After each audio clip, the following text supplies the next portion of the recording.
Tonight, developments in a decades-old double murder in Southern California that captured national attention. Prosecutors are reviewing new evidence in the case of Lyle and Erik Menendez. Good evening, everyone. Welcome to West Coast Wrap. I'm Alex Savage. Late today, the LA County District Attorney said his office will be determining whether the Menendez brothers should be resentenced. Both of them are serving life sentences for the murders of their parents. Jose and Kitty Menendez were shot to death at their Beverly Hills mansion back in 1989. LA County District Attorney George Gascon says new evidence presented in a petition by Erik Menendez's attorney corroborates allegations that he was sexually abused by his father. Menendez's attorney offered more details about that letter today. When a reporter had gone to the house, they found the personal effects and they found a letter that had been written by Erik prior to the killings. And the letter described the abuse at the hands of his father, Jose. And it's basically gut-wrenching. We have not decided on the outcome. We are reviewing the information. But I think it's also important that we recognize that both men and women can be the victims of sexual assault. The brothers' attorneys say family members believed from the beginning that Erik and Lyle Menendez should have been charged with manslaughter as opposed to murder. The brothers were convicted of murder and sentenced to life without parole. A hearing on these new developments has now been set for November 29th. In Washington, a man convicted as a teenager for the murders of 4 members of one family was resentenced today after changes to juvenile sentencing laws. Alex Barani, now 44 years old, was originally sentenced to life in prison for the murders of 4 members of the Wilson family in Bellevue back in 1997. He and his friend, David Anderson, were found guilty of the killings carried out when both of them were 17 years old. But in 2012, the Supreme Court ruled that life without parole for people under 18 was unconstitutional, so prosecutors had to seek a new sentence. I want to extend my sincere apologies to you for any trauma that the uncertainty of this process has caused you. The judge apologizing to the family of the victims before sentencing Barani to 46 years to life in prison for each of the 4 counts of murder. That's above the 25-year minimum sentence. Barani will be eligible for parole as soon as 2043. The Colorado woman convicted for her role in a scheme tied to the 2020 presidential election is facing 9 years in prison. A judge today sentenced former Mesa County Clerk Tina Peters. She was involved in a data breach scheme that stemmed from rampant false claims about voting machine fraud. Prosecutors say she became fixated with those who questioned the accuracy of the 2020 election results and allowed a man to misuse a security card to access the Mesa County election system. District Judge Matthew Barrett excoriated Peters during today's sentencing. You are a charlatan, and you cannot help but lie as easy it is for you to breathe. This is what makes Ms. Peters such a danger to our community. It's the position she held that has provided her the pulpit from which she can preach these lies, the undermining of our democratic process. Colorado Attorney General Phil Weiser says Peters' conviction should serve as a warning that tampering with the voting process comes with consequences. Both major presidential candidates made campaign stops today in the Midwest. Former President Trump rallied voters in Saginaw, Michigan. The Republican presidential nominee has stepped up his focus on Michigan, holding 2 rallies in the battleground state in just the past week. Today, he spoke for 82 minutes, making promises to voters. We will rescue our middle class. We will reclaim our sovereignty. We're going to reclaim our sovereignty, and we're going to restore our borders once and for all.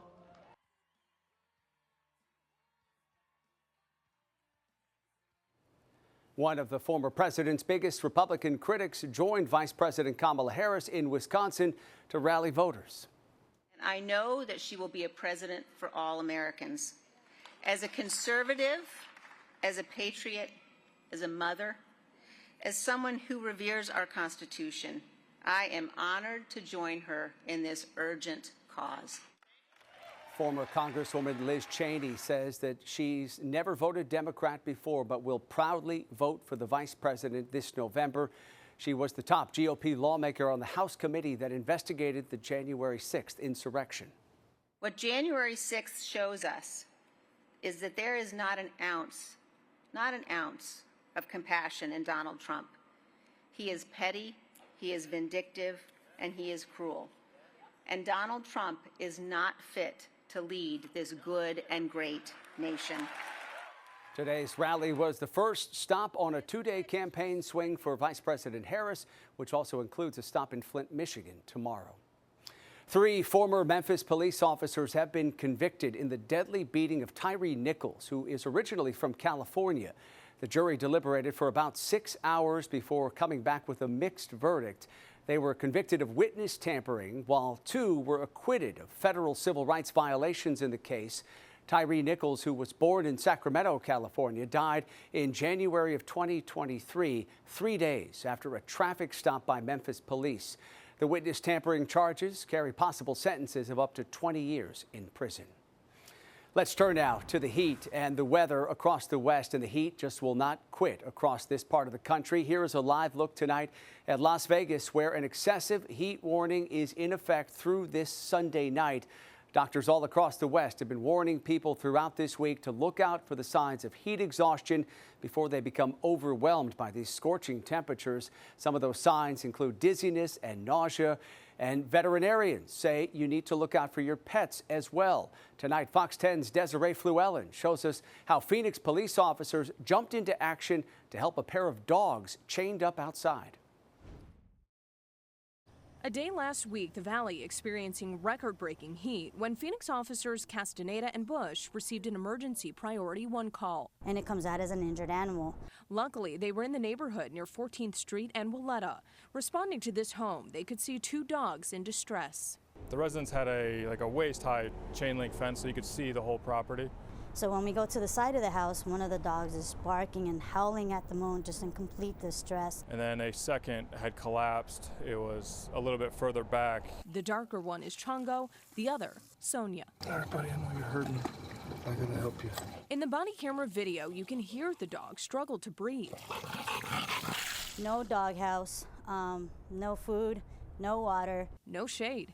You can see officers immediately start dousing them in water from the hose. The dogs, unfortunately, they were chained to a pole, and they were chained with a metal chain-linked chain. Only about 4 feet long. Officer Bush, carrying Sonia to the back of his patrol car, rushed her to the hospital. They immediately just took her on their cart, their gurney, and wheeled her back. Unfortunately, she died. It's a little rough for me, only because I had a couple pitties that resembled these 2 very closely. Chongo did survive and is now with the Humane Society. The homeowner in this case faces 2 felonies and city code violations. The heat affects the dogs just like it affects us. Phoenix police want you to remember this. If you see something, say something. Luckily for us, that witness was an amazing witness, and she's the reason why the other dog lived. Desiree Fluellen, Fox 10 News. And let's give you a live look tonight at the conditions in Phoenix. This is the downtown area, and this is where an excessive heat warning will remain in effect until Monday night. If temperatures in the city of Phoenix don't fall below 82 degrees by midnight tonight, that will set a new October 3rd record for the hottest low temperature. Let's bring in KTVU meteorologist Roberta Gonzalez, who is tracking this persistent hot weather all across the West. Roberta, the heat wave just will not let go. No, it will not, and it's not going to let go in the Phoenix area. I don't see them realizing their average high temperature, which is 97 degrees, until about the 15th day of this month, and then it goes back up for about 3 days before they begin to realize their average autumn temperatures. As far as Phoenix is concerned for Friday, 108 is in the forecast, and again, keep in mind 97 degrees is the average high, so that excessive heat warning does remain in effect for the Phoenix area and many portions of Arizona all the way through Monday. Now, meanwhile, again, today in Phoenix, it was 109 degrees. Let's take you now to the San Francisco Bay Area, where the average high temperature in San Francisco is 71 today. It dropped out of the 90s to 82 degrees, but many of the inland areas like Gilroy in the Santa Clara Valley topped off at 108. In the East Bay in Alameda County, Livermore was at 105 degrees. Here you go to Seattle, average high 65, today 66 degrees, and you have impending rain showers. 82 degrees San Francisco, 102 degrees in Sacramento, 105 in Fresno, 91 today in Burbank. Boy, when you get 100 degrees in Riverside, you've got some smoggy conditions as well. It is miserable. And 101 in Las Vegas today, just as hot there as it was in San Jose, where we had a record high temperature there. It broke the old mark that it was established back in 1985 and also in 1917. So it's hot up and down the entire state, and this is why the heat advisories and the excessive heat warnings continue. In fact, for the San Francisco Bay Area, that excessive heat warning continues now all the way until Saturday night, 11 p.m. Don't be too surprised if that is extended as well, because Sunday is going to be a hot day. Now, 68 degrees currently in the city by the Bay, 96 degrees inland in Las Vegas, 103 in Phoenix. Here is a beautiful area of low pressure bringing copious amounts of precipitation in throughout the Pacific Northwest beginning tomorrow. In fact, it wants to clip the northern portion of California, but it's really not going to happen. We might even see a little bit of sleet around Grouse Mountain in Vancouver. Otherwise, just a few high clouds moving in from the south, side-swiping Point Conception and trying to make its way into Monterey Bay. So here's how we're playing it out. Still 80s in San Francisco, triple digits Phoenix, Denver. You're looking nice. In fact, let's go ahead and put it in writing for you. Here you have it. 87 degrees by Saturday in Denver, 109 continuing in Phoenix, 84 over the weekend in Los Angeles. And you know what, Alex? We're watching the 49er forecast in San Francisco. Yeah. Could be the hottest day they ever experienced. Hottest game starting off at 92, going up to 97. Yeah, people are going to have to be really careful if they're going to that game. And Roberta, the players. Yeah, the players as well. Roberta, thank you. Up next tonight here on West Coast Wrap, a major bust in Washington. And authorities say this operation stretched across a number of different states. Tonight, the drugs that were seized and who is now behind bars. Also, 7 Arizona State football players have new rides. We'll explain why, and we'll show you how they're celebrating the rare donation. Y'all hopping in? Y'all getting in? Like a blessing, man. I can't even express how glad I am, how happy I am. Federal authorities in Seattle say they've arrested 17 people, including 5 from one family, in connection with a massive multi-state drug trafficking ring. The U.S. Department of Justice says the arrests come as part of a 2-year-long investigation. They say agents seized methamphetamine, cocaine, as well as weapons, plus more than 800,000 fentanyl pills and nearly 7 kilograms of fentanyl powder. Distributing quantities of fentanyl great enough to potentially kill nearly 1 million people, which would fill Lumen Field more than 15 times over. Seattle police say that fentanyl caused over 1,000 overdose deaths in King County last year. They say the drug distribution network undoubtedly was responsible for deaths in the community. Nearly 3 years after a deadly shooting on the Rust movie set in New Mexico, plans are now in the works to premiere that film.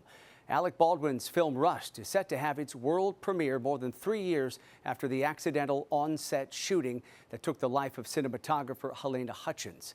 The Kameraj International Film Festival in Poland has announced it will debut the film next month. Organizers say the screening will offer an opportunity to honor the memory of the 42-year-old Hutchins. For more insight, we spoke with TMZ's Michael Babcock.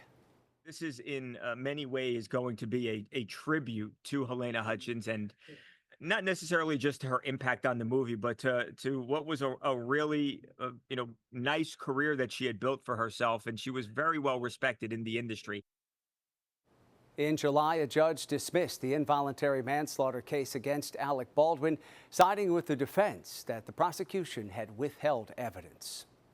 A new deal has been reached to suspend a strike at ports all across the Gulf and East Coast. Today, the union representing 45,000 dock workers said it has reached a deal to put that strike on hold until January 15th.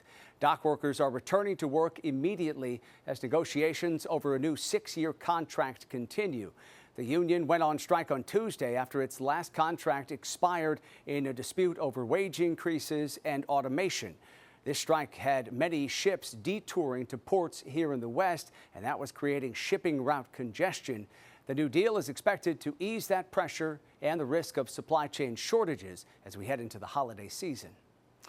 3 grocery store chains accused of cheating California customers are ready to pay millions of dollars to settle a civil complaint.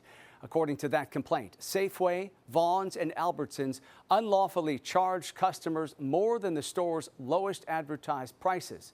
As part of the settlement, the stores will pay nearly $4 million in civil penalties and restitution to cover investigation costs. The stores will also implement a price accuracy program that allows customers to be compensated up to $5 if they were overcharged. Well, with just over a month to go now before Election Day, many voters in the battleground state of Nevada want to hear more from both of the candidates about the economy. Fox's Sunny Sai spoke with voters from that state, which has one of the highest unemployment rates in the country at 5.5%. Vice President Harris and former President Trump have been working hard to convince voters that if elected, they will lower the cost of living and increase jobs. People here in Nevada say that can make or break their vote for a candidate. We are a lot better off than we were 4 years ago. I mean, we were on the brink of another depression, and we are out of it. Everything has gone up. It's all gone to hell. Nevada has the nation's 11th highest monthly inflation, according to the Joint Economic Committee. The committee says compared to January 2021, the average household is paying at least $1,000 more per month for the same services and goods. But voters in Nevada are mixed on how they see the economy here. I am able to afford things a lot easier.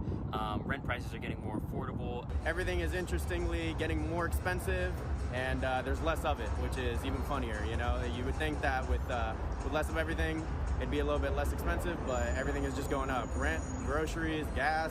According to a recent Fox News poll, high prices is the single most important factor that will drive people to the polls in November. But even though prices are high, one politics professor says the inflation we're seeing is not abnormal. Inflation it's a lumpy thing. It hits in different areas of the economy at different times. And where we've seen price increases the greatest has been there was a temporary bump in fuel prices, but in Nevada and in California, places out west, they experience that periodically all the time. Professor Miller also says while unemployment is highest in Nevada, historically speaking, this is some of the lowest unemployment in the United States dating back to World War II. In Las Vegas, Sunny Sai, Fox News. Today, President Biden surveyed hurricane damage in Florida and Georgia. As he walked through neighborhoods, the president spoke with victims working to salvage whatever they can after the storm. And Biden promised the federal government will be involved in recovery efforts over the long term. I want you to know I see you, I hear you, I grieve with you, and I promise you we have your back. We're going to stay until you're restored. Helene is being blamed for at least 215 deaths across 6 different states, and a number of people remain unaccounted for tonight. That number is unclear. Coming up, I beg your pardon here, we want to let you know first about a story in Southern California. We continue following. The Rancho Palos Verdes City Council voted to allocate $2.8 million in financial aid for residents affected by landslides there. The Tuesday decision means that residents of the peninsula can receive as much as $10,000 in aid, as worsening landslides have damaged many homes and caused utilities to be shut off. The nearly $3 million in aid is more than half of a $5 million grant from Los Angeles County intended for direct landslide relief. Now, coming up tonight here on West Coast Wrap, it is a treat for some Arizona State University athletes. What is making it possible for a number of football players to show off new cars? Also, no arachnophobes here. See how tarantulas are attracting big crowds in Colorado. I think I've just always loved spiders, and I've always been fascinated with their biology, how little we know about them.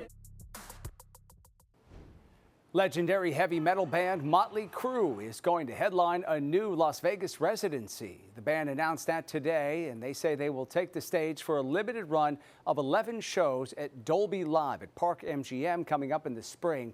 This will be Motley Crue's 3rd Las Vegas residency and the first since 2013. The band says it plans to build a unique show for the fans with its most popular hits and more.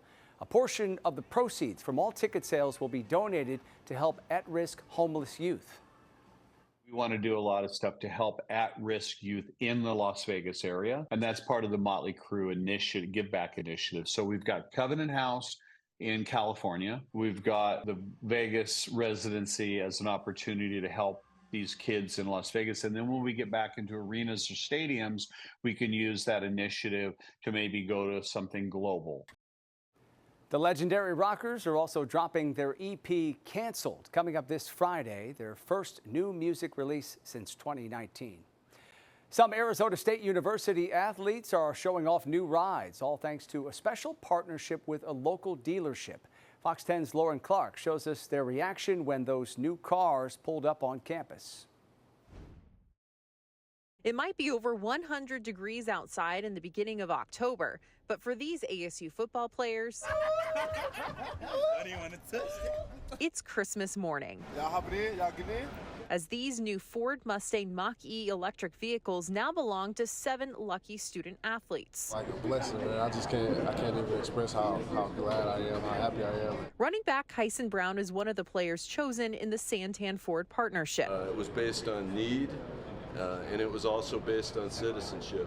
They're good guys, and we're really proud. These young men are going to be a part of the Santan team, and we're part of their team. Tim Hovick, president of Santan Ford, says in exchange for the car, the athletes will help with dealership appearances and social media promotions. We want them to understand what it's like to represent a business or a product or a company and have that be a part of their learning journey. ASU Athletic Director Graham Rossini says this isn't just a free car, but a vehicle for future success. A lot of them play their sports since they were 4 or 5 years old. They don't have time for part-time jobs in high school. They don't have time for internships. They don't have time for work studies. And so when you bring NIL in as a way that they can gain some real-life experience, build a professional network. A vision coach Kenny Dillingham hopes will accelerate other local businesses to join in. The long term, I think it shows the commitment that the Valley is putting behind Arizona State football.